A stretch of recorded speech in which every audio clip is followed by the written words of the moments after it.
You may remember 3 months ago I talked about that this is the phase two of recruitment which is coming on, which will be starting from October, and it is a very crucial period of job application process.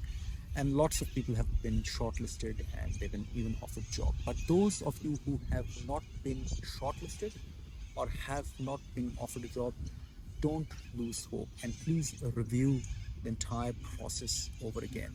This week I did two one-on-one interview sessions for one candidate who was shortlisted in Malaysia for a journal RMO stream, and also one candidate in India who was shortlisted for an interview for an emergency medicine job. And these are the candidates who have passed obviously their AMC1, but they haven't got AMC clinical, and they have not got an Australian permanent residency or citizenship. So why is that essential ingredient that they are shortlisted in their home countries in Malaysia and India, and people who are working here or living here, in fact, and have got permanent residency, and some of you who have even got an AMC clinical are not shortlisted? And this is a really very important question to reflect and review the entire process. And I think the fundamental difference, which I've been really highlighting in the last few days, is the fact of lack of clinical experience. So if you've got clinical experience which is lacking, or it is less than 12, if you've got a career gap, say, let's say of 12 to 18 months, then it's coming to a competition or cutthroat point where there are lots of candidates with no career gaps or career gaps of few months or up to 6 months. They will automatically be given a priority. And this is an important time right now. Australia will be pretty much shutting down in December and January because of the annual school holidays and pretty much of the journal holidays, and will be reopening in February. And if you're planning of traveling back to your home country in India, Pakistan, Sri Lanka, or any Middle Eastern countries, utilize this time and do a clinical observation. You may not have had a chance of working as a clinical observer here in Australia, but you may get a good chance of working in a very good hospital in a clinical capacity, even observing across various departments. And better enough, if you get a chance of working as a resident in one of the hospitals for 3 months, please do that. You need to really think out of the box. Now I'm talking, yes, you may still fulfill the recency criteria and you may not require any further additional clinical experience, but if you're not getting shortlisted, I think this is the only thing which is now making your application less strong compared to people who've got more active and current clinical experience. So review that and consider that. I'm not saying do that, but consider, if you're already traveling to your home country, consider doing some additional clinical work.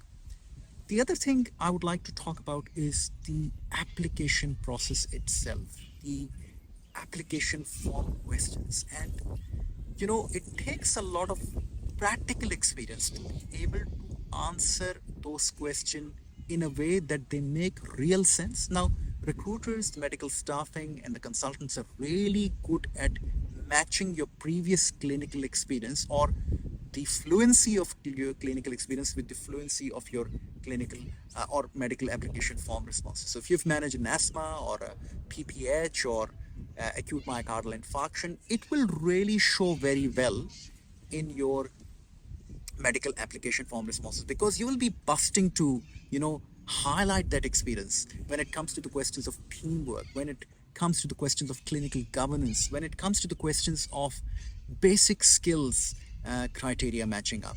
So that's what I'm saying, that there's no substitute of good clinical experience, even from the point of view of filling your application form responses. Also the CVs, and recently again people have sent me their CVs when they were shortlisted, and some of the CVs were just excellent. They were very simple, they were very basic, they were not following that typical CV, PM CV, or whatever the templates are available there. Obviously you are required to have those CVs for that particular recruitment drive, so do that. But their CVs for which they've been shortlisted, they're excellent CV. They've been written in a very basic font. They're not very busy looking. They finish up in 2 pages and really abbreviate your entire clinical experience, stand out. And I think that's probably the first thing that any recruiter would notice, that they will open up the CV, they'll look at the CV and they say, I really like that.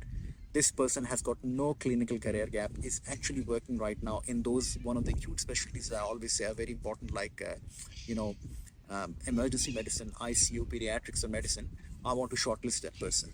So this is also very important to highlight your CV in a way which looks very basic, but it still catches the eye. And obviously, the content of the CV is very important. The third and another very important thing, which people often, to understand, is make yourself familiar with the application process itself. Now, there are certain questions surrounding, your feasibility of practice, and they might be questions in terms of your licensing and registration, if there has been any restriction to your registration, in terms of your prescription of S8 and S4 drugs, in terms of your working with children criterias, and there are a number of questions, and they are kind of questions which are very important because they've got to do with your registration feasibility. And if you inadvertently or without knowing answer one of those questions yes or no, the system will automatically bar you for application to be proceeding any further. So make sure that you are able to understand those questions, and if you don't know the answer to that question, please search that extensively. Google is a very good tool, and you may have a colleague who's working in the hospital. You can send that question to that colleague. We've got a forum, emergency focus, IMGs, a WhatsApp group, and you can post up that question, and people are generally very helpful. They've got about 450 doctors in there, I think. So don't just make a fluke that this is the answer for that question. Make sure that you're able to answer it correctly, because this is one of those essential criteria which if you answer that wrong, that would automatically bar your application.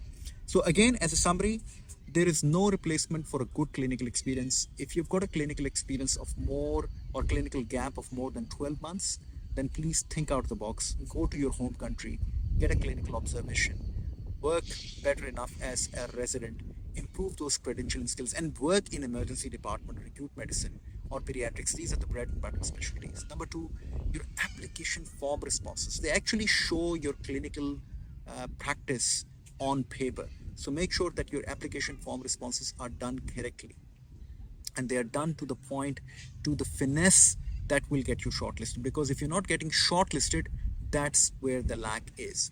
Again, your CV should look very appeasing, very basic, and it should not be very much dotted around with flowery things, and it should not be more than two or three pages. And finally, make sure that you're aware of the basic questions in terms of legality about your registration, S4, S8 drugs prescription, working with children requirements, and other requirements, because these are the kind of requirements which will automatically bar you for the application proceeding further. So consider all these facts. Make sure that this thing is meeting up to the standard.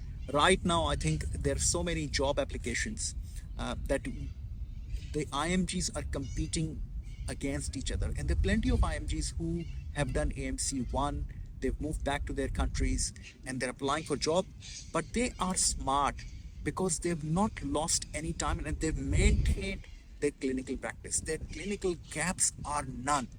And the number of examples I've seen recently, the people who've been offered rotational jobs, standalone jobs, are the people who've got no clinical career gaps. So make sure that, if you are one of those people who have got a large clinical career gap, please think out of the box. And even though you may fulfill the recent requirement already, go home, back to your home country, improve that clinical credential process.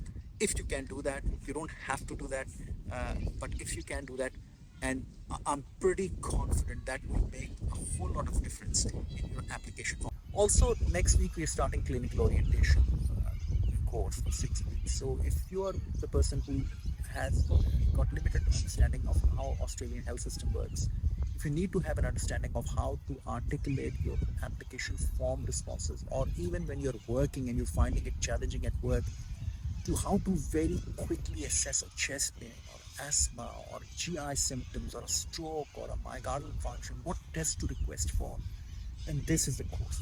There's a lot of effort and a lot of detail which is gone in. And this morning I was talking to Dr. Jabeen, who does the pediatric aspect of that course, and she was saying that Rizwan, I want to make this course even more efficient for the Australian audience, and we're going to talk about some of the local demographic cases. in terms of these pediatric cases, be more relevant to your AMC exams, be more relevant to your cases that you see on the floor, instead of being very emergency focused in terms of emergency resuscitation pediatric masterclass. We're going to make it more practical, more to the point, more focal to the things that you would expect to see in an exam, to the things that you expect to see on the shop floor when you're working in emergency. And lastly, please, I say that don't lose hope. When we lose hope, our quality suffers. Our quality of being proactively seeking for jobs, our quality of actually proactively seeking for newer opportunities, our quality of actually filling in those application form responsive and constantly modifying our CV. I know it sounds like a very long and arduous process, and you might have already done all of that, and you may think it may come to a point. What's even the point of this? There is a point. There is a huge effort that you're putting into this entire process, and you're rewarded for this effort at the end.